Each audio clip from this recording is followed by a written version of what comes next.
Hello everyone, welcome back to my channel SciShasTech. This is Amok Kaliva.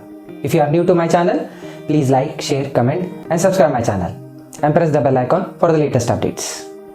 In the last video, we understood formulas of chi-square, how to calculate expected values if they are not provided, and application of chi-square independent test on examples. In today's video, we will understand what is ANOVA, that is analysis of variance, what are the types of ANOVA, and what are the basic assumptions which we make when we are conducting ANOVA test, with practical implementation of ANOVA test on few of the examples.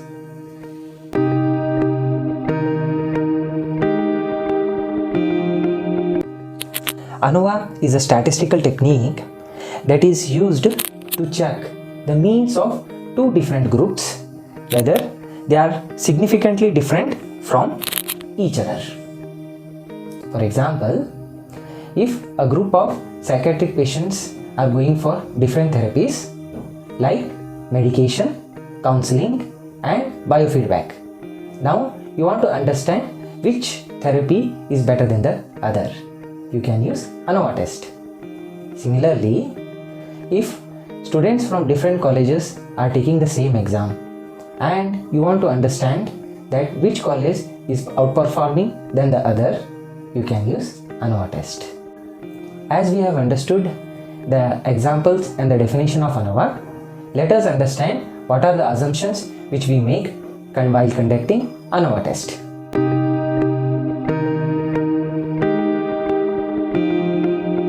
There are four assumptions which we assume when we are conducting ANOVA test. The first assumption is each group sample is drawn from a normally distributed population. The second assumption is all the populations have a common variance. The third assumption says that all samples are drawn independent of each other. The fourth and the final assumption is in each sample the observations are randomly picked. These were some of the assumptions of ANOVA test. Now let us understand the types of ANOVA.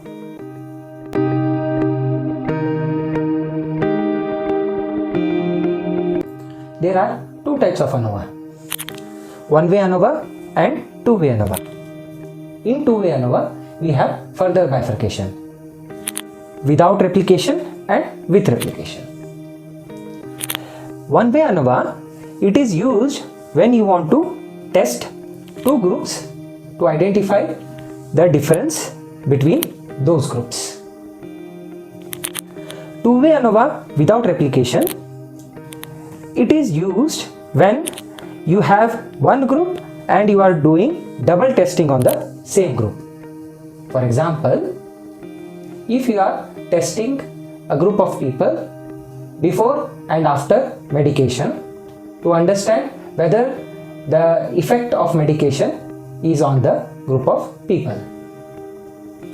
Similarly, two-way ANOVA with replication, there are two groups and you are testing the members of those groups are doing more than one thing. For example, if you have two groups from two different hospitals who are doing two different therapies and you want to identify the test between them, then you use two-way ANOVA with replication. These were different types of ANOVA. Now let us implement ANOVA test on one of the examples.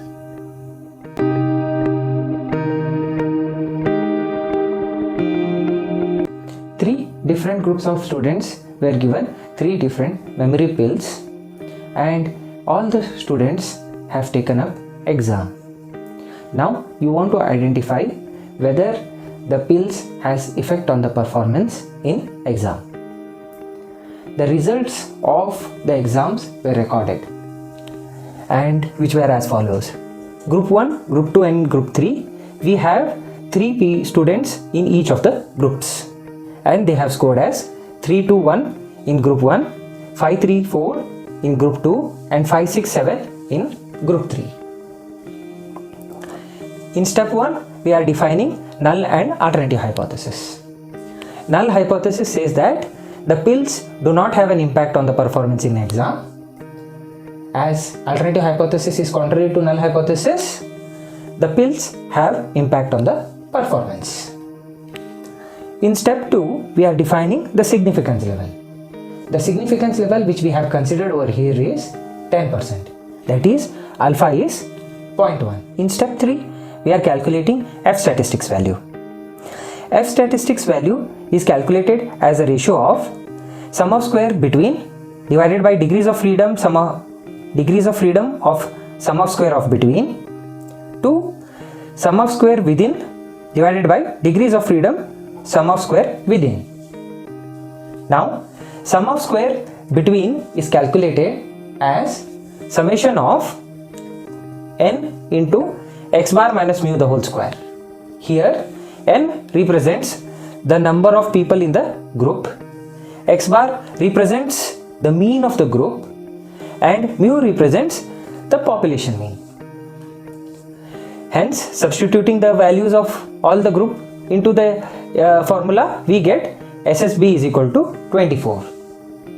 Similarly, sum of square within is summation of xi minus xi bar the whole square, where xi represents each of the elements, xi bar is mean of that group. Substituting these values into the formula, we get the value as 6. Now, using these two values and the degrees of freedom. Now, for sum of square between degrees of freedom, as you can observe, there are 3 values in a group. With the total value and the 3 values, we can consider 2 values to calculate the third value. Hence, the degrees of freedom for sum of square between is 2. Similarly, sum of square within, there are totally 9 values in all the groups. With the total value and the 6th value, we will be able to calculate the rest of the 3 values. Hence, the degrees of freedom is 6. Substituting all the values, we get calculated F statistics as 12. Now, let me share my screen and walk you through how to extract the F statistics critical value with 2 and 6 as degrees of freedom for sum of square between and sum of square within. The table represents F statistics critical values for threshold of 10%.